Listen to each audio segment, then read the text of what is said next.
It's time once again for the Maple Grove City Report. I'm Dave Kaiser from CCX Media, coming to you virtually today with Heidi Nelson, Maple Grove City Administrator. Welcome, Heidi. How are you today? Good. Thanks, Dave. How are you? I am very good. Thanks for joining us. We're talking about the meeting from December 7th. It was just over an hour and a half. Some development projects discussed. We'll get to those. But before the meeting, Heidi, there was a work session. We want to spend a few minutes to highlight some of those items. First item was the North Metro Range. What was the update given to the council there? Yeah, so as folks might recall, we received $3.5 million in the state bonding bill that was approved earlier this fall for the expansion of the North Metro Range Public Safety Training Facility. Our original request was $6.5 million, and so that $6.5 million project, basically with kind of a match from the city and our partners, would have had us, expanding that training space and also adding a duplicate range. Because we only received the 3.5, our focus for this expansion is really about expanding that training space into that scenario-based type of training facility. And so a little bit of a different project. We had a few options to present to the council, but the council opted for that expanded scenario-based training space. We're going to leave room in the future that if we wanted to go back to the legislature or work with a partner on constructing that secondary range, we could do that. But for now, we're gonna focus on kind of a smaller project given what was received in the bonding bill. So direction to proceed on that. Contracts to keep moving that project forward will come forward on the 21st. Next item at the work session on the 7th had to deal with traffic, a favorite topic of many residents in the city. What was the traffic discussion? Yeah, so as part of our 2022 goals was to mitigate traffic and congestion concerns in the city. This is not something that's necessarily new for Maple Grove, but kind of a continuing concern. And, I think things changed a little bit here during the pandemic. Certainly there was a reduction in the amount of traffic, but there was also, I think, a reduction in the amount of enforcement. And I think people's behavior changed out there on the roads. And now when traffic has come back, I think we've got concerns with where people's speeds are at and how they're obeying traffic laws. So kind of trying to put a fine point on that traffic enforcement. Couple points of discussion. One was a blue light program. This is a program that's been implemented in a number of other communities that helps to allow patrol to sit in a position and monitor red light runners. And so allows them to be positioned to see when that red light is turning from the opposite direction. And so we're going to be rolling out that program here in the first quarter of 2021 in the community at key intersections. We do have issues with that. And then the other piece was to create a traffic unit in the police department, just to create an area that's primarily just focused on traffic and congestion mitigation. And so the direction was to initiate that effort and to get one officer added to start that, and probably continue to look at adding additional officers to focus in that area of traffic in the years ahead. So just an update on that and then making some progress on that goal. And then third item at the work session on December 7th was the captain position. We've talked about this a few times from the council meeting. It was moved to the work session. What was that discussion like? Yeah, so this was brought forward initially on November 16th for recruitment. Council wanted to have a bit more discussion, so we moved it over to the work session for December 7th. We brought forward organizational charts from comparable suburbs and their police department structures and talked about why we felt that this position needed to be at a captain level in our leadership structure. And so the direction of the council was to bring that captain position back on the 21st for authorization to recruit. Very good. So there's your recap of the work session that was before the meeting on the 7th. Now to that meeting that was, again, just over an hour and a half in length. No items pulled from the consent agenda. The first item on the regular meeting then was the update from Chief Bush related to COVID-19. What is the recap there? What were some of the facts and figures he passed along? Yeah, so a couple things that we're tracking is one is, I think we're all awaiting what's going to happen at the federal level on the vaccination front. And our staff, emergency management staff, is coordinating with county and state resources about the rollout of some of that early vaccination product and who will be prioritized in those efforts. Clearly our emergency responders in terms of patrol officers, firefighters, that kind of a thing. And, and then healthcare workers and congregate care settings, those kinds of things. So we're monitoring that and coordinating with state and federal or state and county resources on that and how that's going to get rolled out here in Minnesota. So it's a big part of the focus right now, knowing Certainly. that some of that stuff might even start to move next week. Right. So I think everybody wants to be ready for that. And then, we continue to monitor numbers. We just got, fresh county data on the day of that meeting that looks like our numbers are starting to trend down. So we might be hopefully on the backside of this third wave, or starting to be on the backside of this third wave. I think it'll take a while, as we looked at the past kind of peaks of this, it'll take a while for us to come down. The chief always refers to we're a couple months behind Europe and in this, and so we can see where they are now, and likely will land the same place. So we'll continue to monitor that. I think a big key piece coming up here shortly is the governor's order that we're currently under for closures expires December 18th. We're interested in kind of what's going to happen there. Right. Not only, certainly impacts our own operations and what we're doing here on the park and recreation facility side, but also our businesses. If they're going to be allowed to reopen, they're going to need some lead time. And so we're hoping that messaging from the governor's office comes early so that everybody can kind of plan ahead. But that's kind of the highlights for where we're at with COVID today. Next item was a public hearing related to the budget. We've been promoting this and following this process along for quite some time. This is the second to last step. So this was the chance for the new finance director to give some numbers to the council. Give us a quick recap of those numbers. Yeah, so for the 2021 budget, this was our budget hearing night. We'll come back on the 21st to adopt the budget and levy, but we're sitting at about a 2.46% levy increase and about a 2.87 budget increase. So pretty modest numbers this year. This is a pretty flatline budget. No new positions or really no new initiatives identified in this budget. As we started into this budget process last May, June, of course, we were in the beginning phases of the pandemic and not really knowing what was going to happen. And so we really took a very conservative approach to budgeting this year. So I think pretty straightforward year in terms of the budget. We did have one email concern. I think mainly, we still continue to see property valuation increases in Maple Grove. The real estate market on the housing market remains very, very strong. And so we're continuing to see those valuation increases. So I think some of those increases that folks are seeing are probably a result, a little bit on our portion of the levy, but also come through from the valuation side.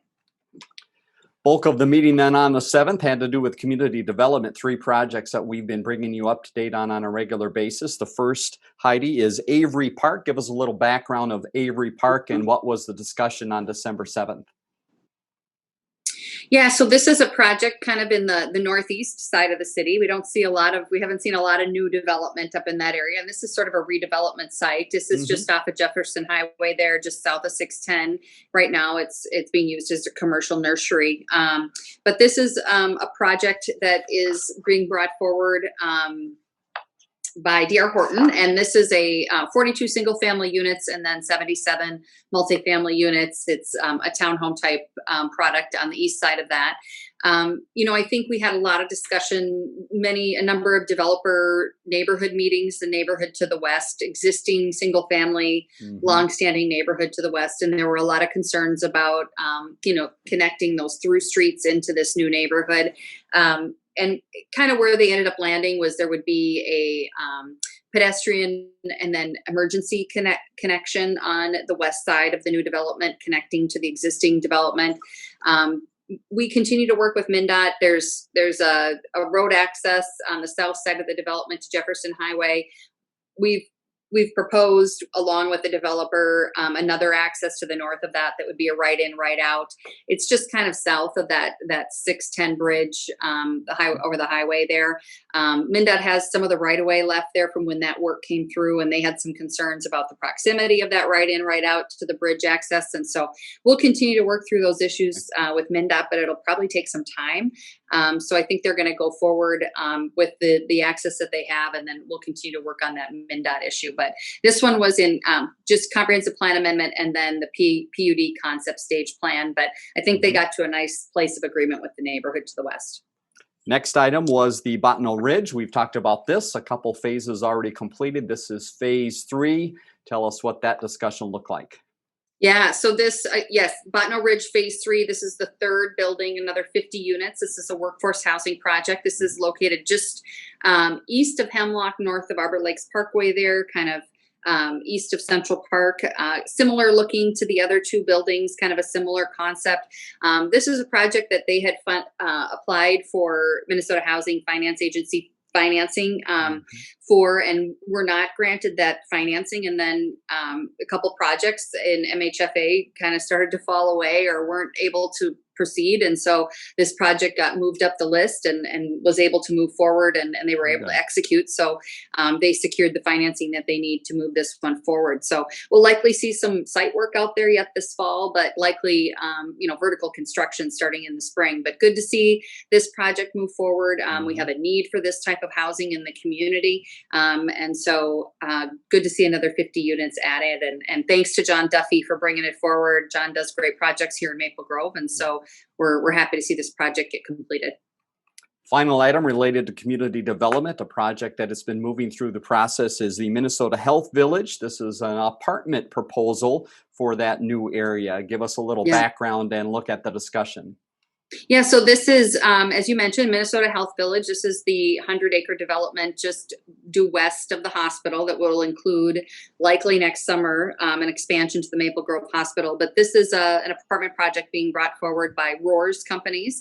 This was envisioned in the concept plan that was approved probably almost a year ago now. We approved those plans for the Minnesota Health Village. And so we're bringing this one forward. This is 250 units, very urban style development close up to the street, which was what the concept called for. So this will be a nice project here. Some discussion about the parking quotient for this project and, the unit mix, I think. So we got to a place where we were comfortable with what the developer was proposing.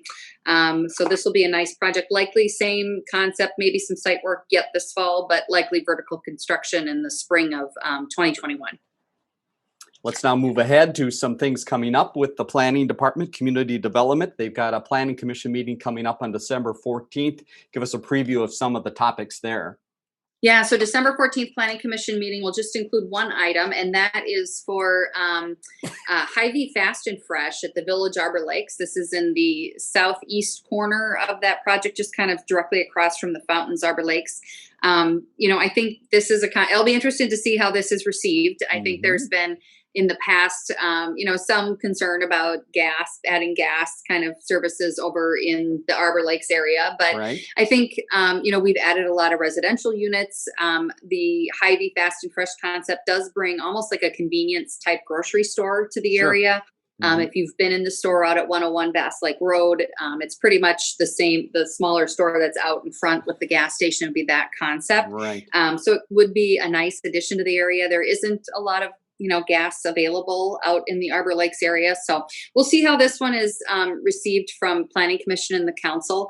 I think Hyvee does a nice job architecture wise, and they execute well. And so they're a quality developer. So I think, maybe that'll ease some concerns, but we'll see how this one comes through Planning Commission.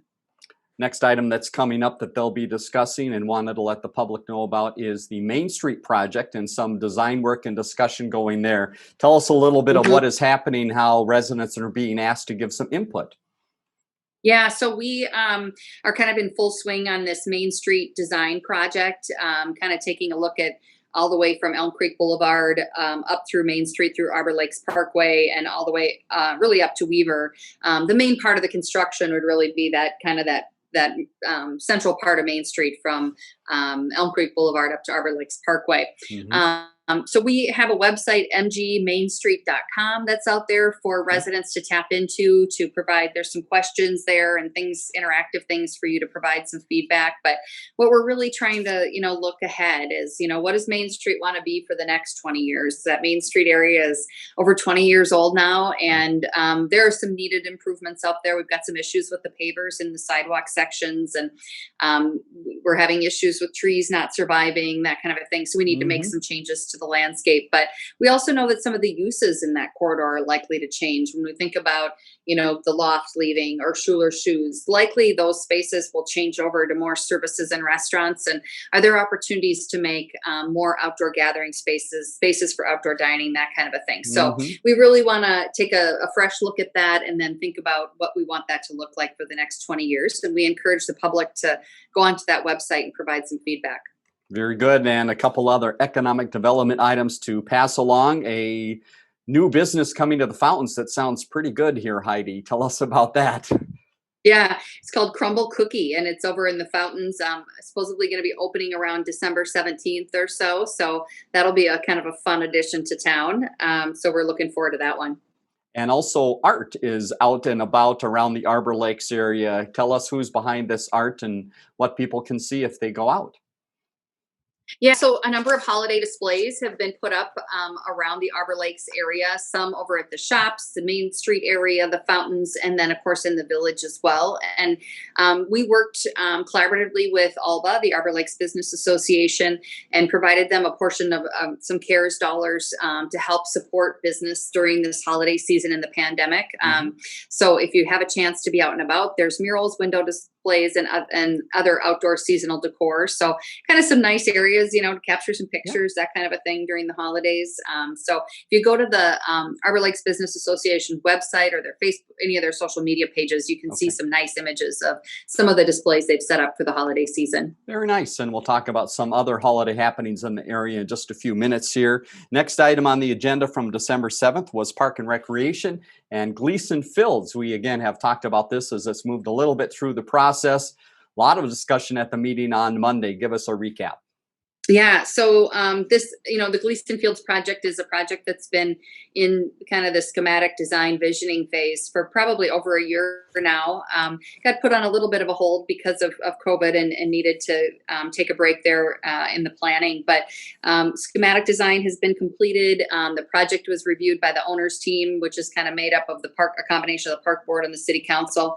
Earlier in November, was reviewed by the park board at their November meeting, and then came back to the council here to kind of approve that schematic design and then approve kind of the funding structure for that project. So this project will move forward to design, development, construction documents and likely construction in the spring of 2021. But it includes a number of, we worked with the Osseo Maple Grove Baseball Softball Association.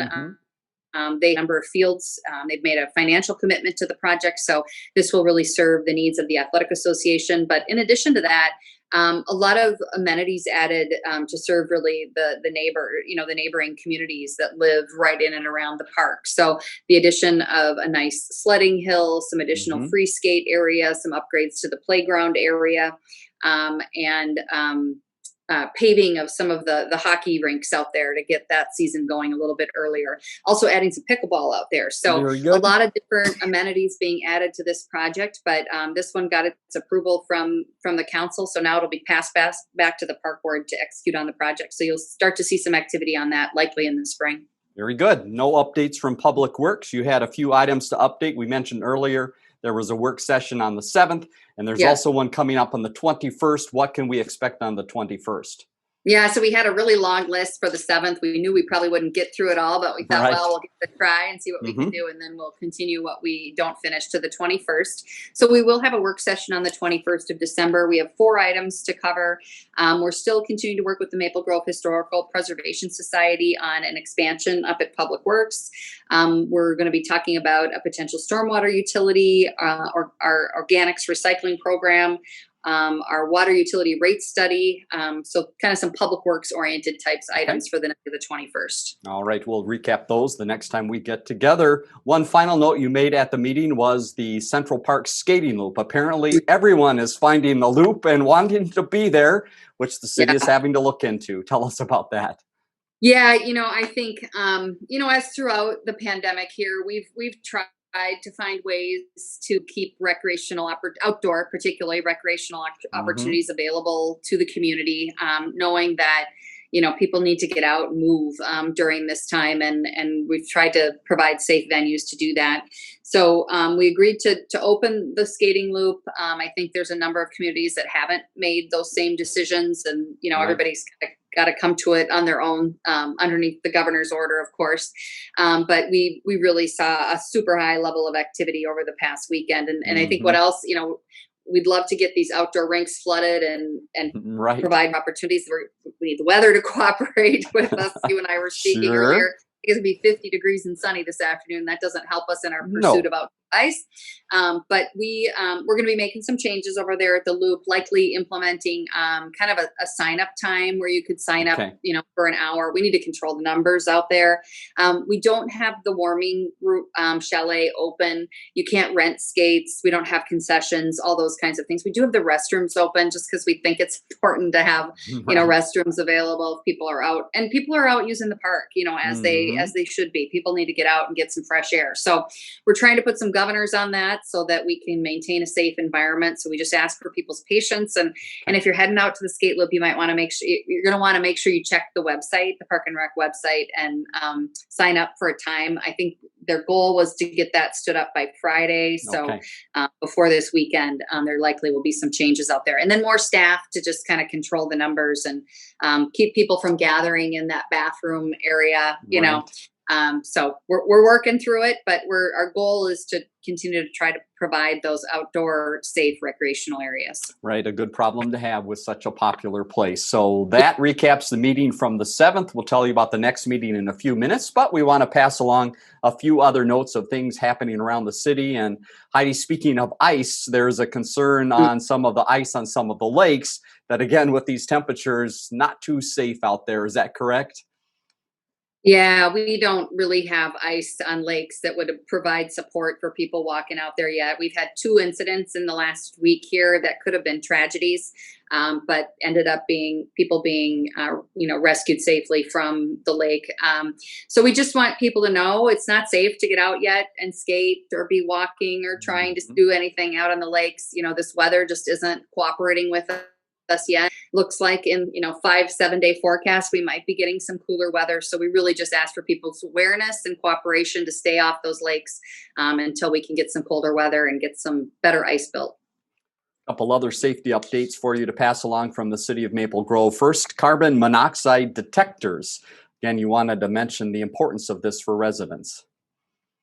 Yeah, so we've had incidents in the past, tragic carbon monoxide incidents in the past. And so it's really something, particularly this time of year, as people, become more shut into their homes. And now, especially, we just really need to make sure that you have a carbon monoxide detector, that it's, up to date and working with your smoke alarms in your home. We've had another fatal fire in the city of Maple Grove within the last week. That was at a commercial business. But I think, it is the season. We always see an uptick in fires and carbon monoxide type incidents at this time of year. So really making sure that people are paying attention to those issues. It is a silent killer. It has no odor. It's colorless, tasteless, all those kinds of things. So it's something that kind of sneaks up on you and can really be a tragedy. So make sure you're paying attention to that. If you have any questions about that, give a call to the fire department. They're always willing to help kind of steer you in the right direction. And they do have some programs out there for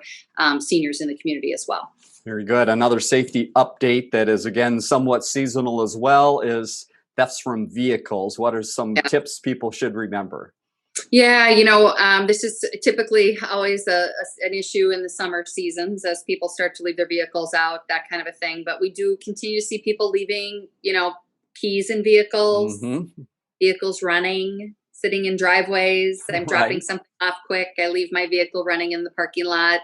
Maybe, you saw, I don't know if you saw the story in Minneapolis where somebody was dropping off their child at daycare and had the dogs in the car and, somebody took off with their car with the dogs. I mean, things like that can happen so quick. Sure. So, just, make sure you're taking those keys out of the car, locking the car. If you have a garage, put the car in the garage, lock those service doors to the garage, that kind of a thing. You can really help protect yourself from these types of crimes of opportunity. Good advice. All right, let's have some holiday fun and give people some things to do coming up here. First is helping out those in need with Toys for Tots. What is the structure of the Toys for Tots effort this year? Yeah, so we're participating again in the Toys for Tots program. So through December 14th, you can drop off a new unwrapped toy Monday through Friday from 8 to 4:30, either in the community center main entrance or the government center main entrance or public safety facility. So, either door at the Okay. government center.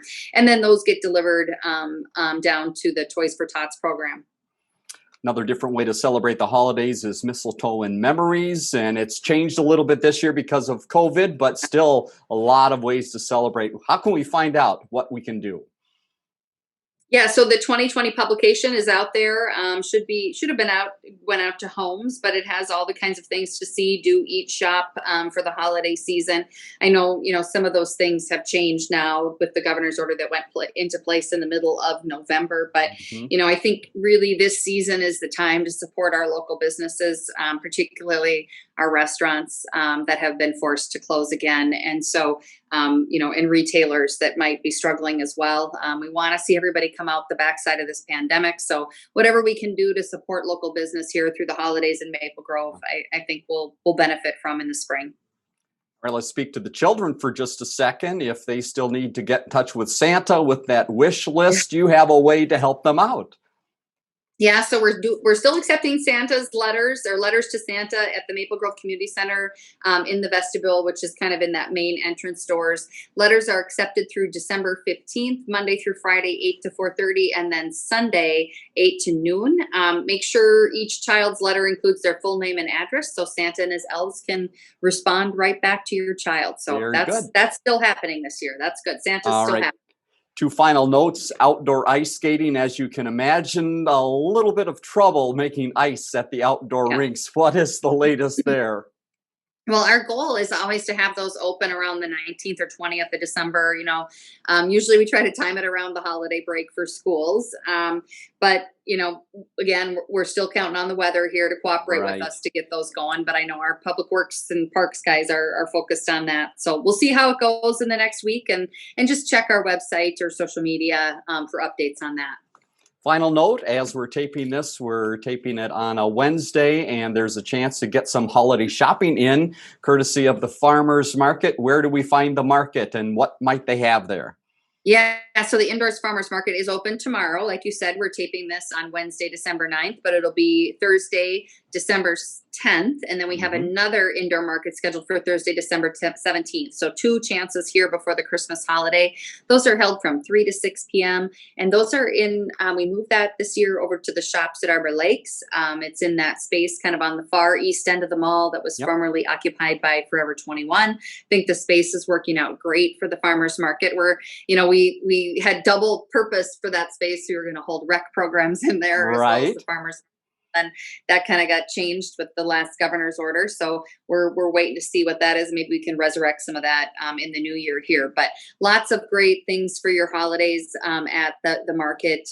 Meats, eggs, baked goods, canned goods, and many other specialty items and treats and those kinds of things. So just a great menu there to get out and do some shopping before the holidays. Yeah, great gift giving ideas. Well, that is a wrap then on what's happening in Maple Grove and also the meeting from the 7th. Heidi, thanks so much again for your time and the update. You're welcome. Next meeting, as we mentioned a few times, is on December 21st at the Government Center. You see the city's website as well, maplegrovemn.gov. A lot of information there about things that are coming up. For Heidi Nelson, I'm Dave Kaiser. Thanks for joining us on the Maple Grove Report.